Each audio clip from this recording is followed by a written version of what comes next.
Students, आज हम पाठ 8 चतुर्भुजों की रचना और चतुर्भुजों के प्रकार में चतुर्भुजों का रचना तो हम पढ़ लिए हैं। चतुर्भुजों के प्रकार में भी हमने 3 प्रकार पढ़ लिए हैं। अब अगला चौथा प्रकार हम समांतर चतुर्भुज देखने जा रहे हैं। समांतर चतुर्भुज का परिभाषा अगर बोले तो नाम में ही परिभाषा छुपा है। वह चतुर्भुज जिसके समूह भुजाओं की दोनों जोड़ियां समांतर हो। समांतर चतुर्भुज में नाम में समांतर है, इसलिए उस समांतर का उपयोग करके परिभाषा बना सकते हैं कि वह चतुर्भुज की 4 भुजाएं होती हैं। सम्मुख भुजाओं की 2 जोड़ियां होती हैं। दो जोड़ियों से 4 भुजाएं बनते हैं। तो सम्मुख भुजाओं की 2 जोड़ियां परस्पर समांतर हो तो उस चतुर्भुज को समांतर चतुर्भुज कहते हैं। जैसा कि हमने ये हेडिंग डाला है, समांतर चतुर्भुज, अंग्रेजी में उसको कहते हैं पैरेललोग्राम। और परिभाषा है, जिस चतुर्भुज की समूह भुजाएं परस्पर समांतर होती हैं उस चतुर्भुज को समांतर चतुर्भुज कहते हैं। और हमने ये आकृति बना ली है समांतर दिखाने के लिए। हम ये जो समूह भुजा है उसको ठीक स्केल रखकर समांतर बनाते हैं। यहाँ पर ये इस तरह से समांतर बनाते हैं। अब ये समांतर चतुर्भुज कृति में हमें ठीक से कंपास की सहायता से बनाना है। कंपास में हमारा सामान होता है गोला प्रकार, चांदा, गोनिया, पट्टी, पेंसिल, रबर। ये सब का उपयोग करके इन साहित्यों का हमें इसका ठीक अच्छे से समांतर चतुर्भुज हूबहू यहाँ बनाना है। उसके बाद उसके गुणधर्मों को ज्ञात करने के लिए कुछ हमें स्पष्टीकरण, कुछ कृति के प्रश्नों के उत्तर देने होंगे। वो प्रश्नों के उत्तर आ जाए तो उससे हम निष्कर्ष निकालकर उसके गुणधर्म हम लिख सकते हैं। तो चलो हम समांतर चतुर्भुज बनाते हैं। समांतर चतुर्भुज में ये जो नाम दिया है और ये जो चतुर्भुज दिख रहा है वैसे ही हम बनाएंगे। तो उसी तरह का हम नाम ले रहे हैं। यहाँ नीचे नाम BC दिया है, ABCD में BC। तो BC आधार अपने मन से लंबाई का खींच लो। मैंने कोई लंबाई नापा नहीं है, बस एक लंबी भुजा यहाँ होनी चाहिए। जगह के अनुसार BC खींच लो। ये BC हमारी AB से लंबी है, ये ध्यान रखना है। तो AB जो हम बनाएंगे वो छोटी बनाएंगे, हम कोई लंबाई नहीं ले रहे हैं। तो अंदाज से आप लंबाई लेके BC लंबी भुजा लेके जितना पेज पे जगह है बना लो। फिर आधार इसको मान लो और बिंदु B पर चांदा रख कर, जैसा कि मैं यहाँ पर चांदा रख रही हूँ, आपको ये चांदा उठाना है और बिंदु B पर रखना है और आधार को आधार से चांदे के मैच करना है। कर लिया हमने, बिंदु B पे रख दिया। तो जहाँ 70 अंश आ रहा है वहाँ पे मार्किंग करना है और उसके बाद यहाँ पे 70 अंश का किरण खींचना है, या जितनी दूरी हमें चाहिए AB के लिए उतना बना लेना है। तो मुझे इतनी दूरी चाहिए, थोड़ा सा और बढ़ा लेती हूँ मैं बस, ताकि थोड़ा बड़ा दिखाई दे। तो ये AB मेरा हो गया तैयार। तो यहाँ पे मैंने A लिख लिया और ये 70 अंश लिख लिया। ठीक है। इसके बाद इस चतुर्भुज की 2 भुजाएं खींचना है तो परिभाषा का उपयोग करेंगे।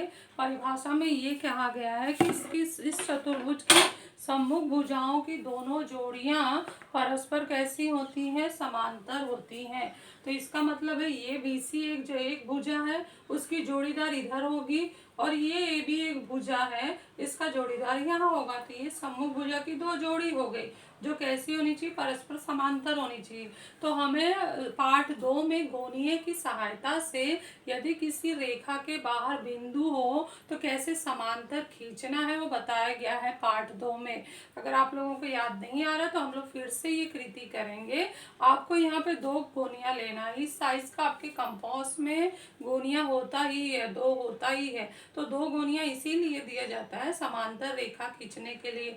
बहुत सारे बच्चे ये इस गोनिया का उपयोग नहीं करते, उसको फालतू समझ के फेंक देते हैं, लेकिन ये गोनिया बहुत ही महत्वपूर्ण है समांतर रेखा खींचने के लिए। तो आज इसी का उपयोग करेंगे। यहाँ पर ये एक मेरा बड़ा जो बोर्ड के लिए है और ये कंपास का लिया है मैंने तुम लोगों को दिखाने के लिए। तो यहाँ पर हम क्या करेंगे, BC के समांतर रेखा खींचना है। तो ये BC रेखा है और BC के बाहर कौन सा बिंदु दिख रहा है, A दिख रहा है। तो हम A पर रखेंगे, अपना आधार रखेंगे ये BC पर, और ये वाला एरिया छुएंगे A तक। ठीक है, यहाँ पर जैसे देखिए ये रख रही हूँ मैं, ये BC पर रख दिया मैंने, और ये जो है लंब वाला साइज ठीक बिंदु A से छूना है, और उसके बाद इसको ऐसे रखना है कि यहाँ पर ठीक समांतर आए। ये मैं पकड़ रही हूँ यहाँ पर, और फिर पेंसिल लेकर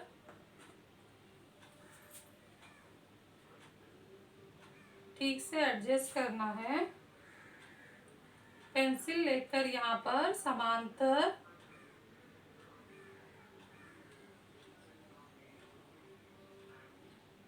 खींच देना है। फिर इसको जितना चाहिए उतना तुम बड़ा कर सकते हो, तो यहाँ पर मैं इसको बड़ा कर रही हूँ और बढ़ा देती हूँ किरण के रूप में। ठीक है, तो लग रहा है ना ये BC के ठीक समांतर ही हमारा रेख आ चुका है। अब मुझे क्या करना है, ये एक जोड़ी समांतर आ गया जैसे यहाँ पे दिया है। अब AB के समांतर खींचना है C से जाने वाले। AB हमारा आधार हो गया और AB के बाहर बिंदु C है, तो उससे हमें समांतर रेख खींचना है। तो तरीका यही है कि हमें जो ये आधार है ना, आधार पे रखना है, मतलब AB पर रखना है, और ये एरिया किससे छूना है, बिंदु C से। तो इसको मैं ऐसे रखूंगी, ये जरा तिरछा है तो मेरा गोनिया भी तिरछा जाएगा। उसके एक गोनिया पहले मैं सेट कर रही हूँ, और फिर दूसरा गोनिया ले रही हूँ।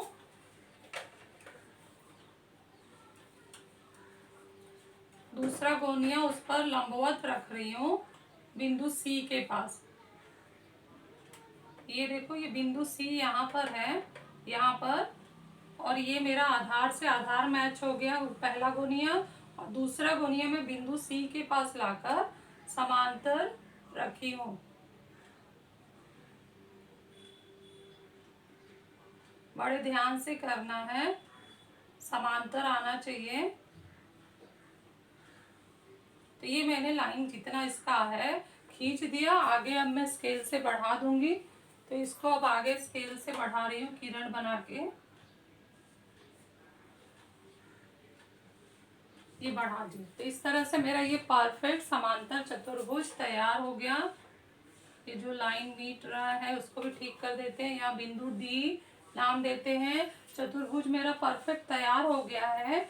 अब सबसे पहले इसके बाद मुझे विकर्ण खींचना है, तो विकर्ण खींचने से पहले मैं क्या करती हूँ, ये चारों कोणों के माप ज्ञात कर लेते। एक कोण लिया था मैंने, बाकी कोण कितने आ रहे हैं वो चांदे की सहायता से नाप लेती हूँ, तो आसान होगा कि इसके बाद मुझे विकर्ण खींचना है।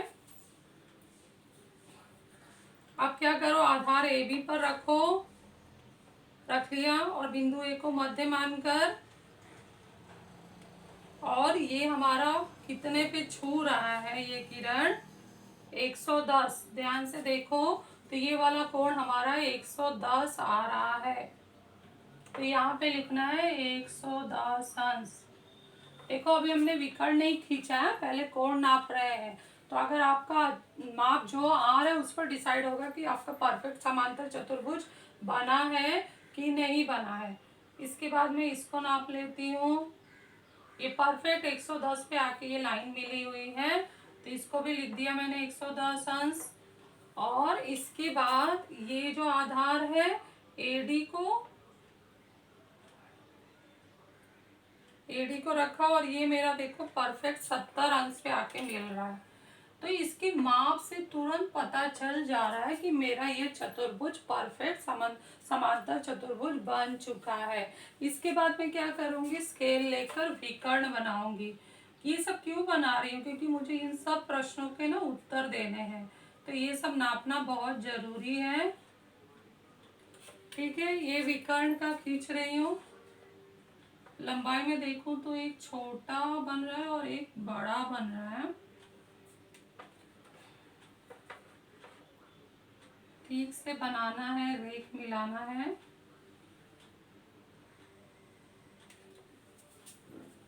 और यहाँ पे मैंने नाम दे दिया बिंदु E। ठीक है, तो अब जो मुझे हम लोग ने पहले किए थे वही काम करना है। प्रश्नों का उत्तर देने के लिए अलग अलग जो है माप लेते रहना है, प्रश्नों का उत्तर देते जाना है। तो पहले क्वेश्चन पढ़ रही हूँ मैं, सम्मुख भुजाओं की जोड़ी AB ए बी तथा डी सी की लंबाई कैसी है। ए बी तथा डी सी की लंबाई कैसी है। तो चलो गोला प्रकार से नापने की जरूरत नहीं है, गोला प्रकार से या तुम्हारा विभाजक होता है उसकी सहायता से ये नाप सकते हो। परफेक्ट ये दोनों बराबर आ रहे हैं तो हम लिखेंगे ए बी और डी सी समान है। ए बी डी सी की लंबाई कैसी है, समान है।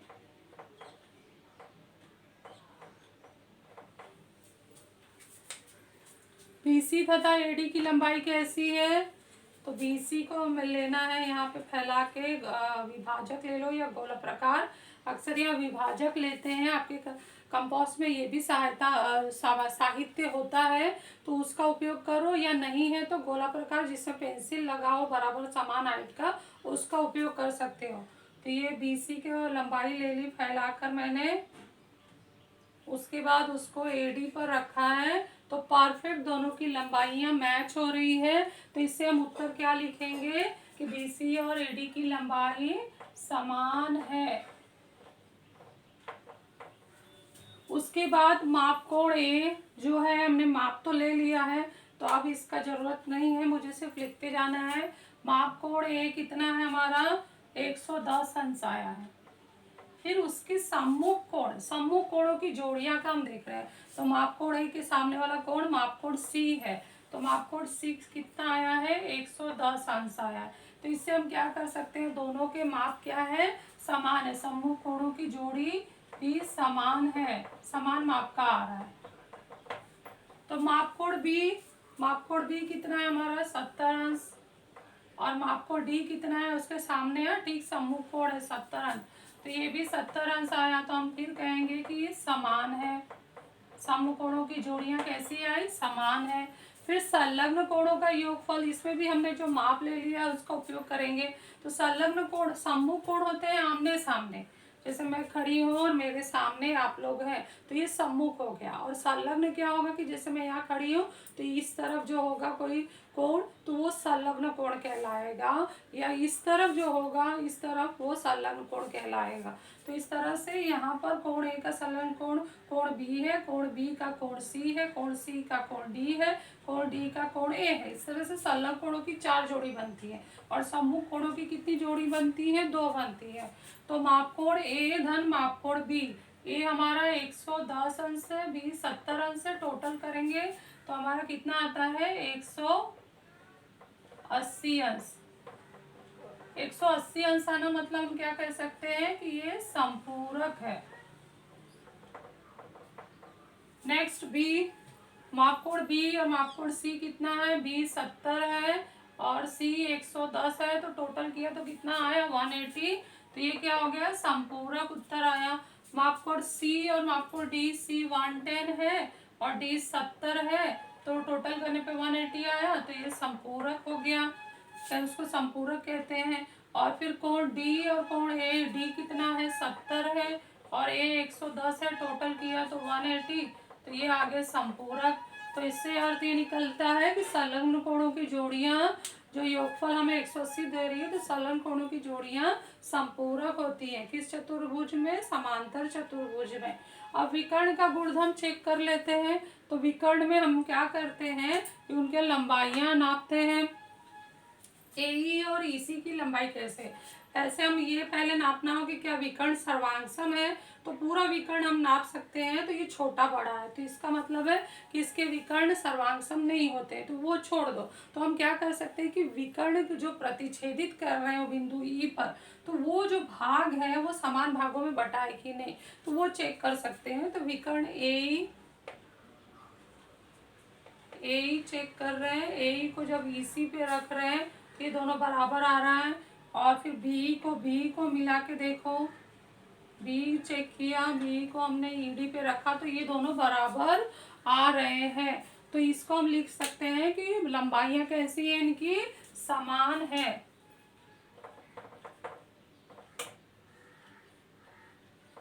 दोनों, दूसरा भी हमारा समान है आया है, ठीक है। तो अब हमारा जो भी स्पष्टीकरण था आकृति को देखकर वो सब हो चुका है। हमने बहुत अच्छे से आकृति भी बना लिया, बहुत अच्छे से मेजरमेंट ले लिया चांदी की सहायता से, हर प्रश्नों का उत्तर हमने कंपास की सहायता से ले लिया। तो ये हम एक प्रयोग कर रहे हैं, प्रैक्टिकल। ये एक प्रैक्टिकल है। आप लोग अगर ये करते हो तो समझ लो कि आपका एक एक प्रैक्टिकल होते जा रहा है, कृति होते जा रहा है। ये जितना मुझे करके दिखाओगे आपको इस पर नंबर मिलते जाएंगे। नेक्स्ट हम इसका निष्कर्ष निकालते हैं। तो निष्कर्ष में हम लिखेंगे समांतर चतुर्भुज के, ये निष्कर्ष हमारा हेडिंग है, समांतर चतुर्भुज का गुणधर्म। समांतर चतुर्भुज की सम्मुख भुजाएं कैसी होती है? सम्मुख भुजाएं हमने देखा ना, ए बी जो है डीसी के साथ, और बीसी और डीडी कैसे थे? समान थे। तो सम्मुख भुजाएं कैसी होती है? सर्वांग होती हैं।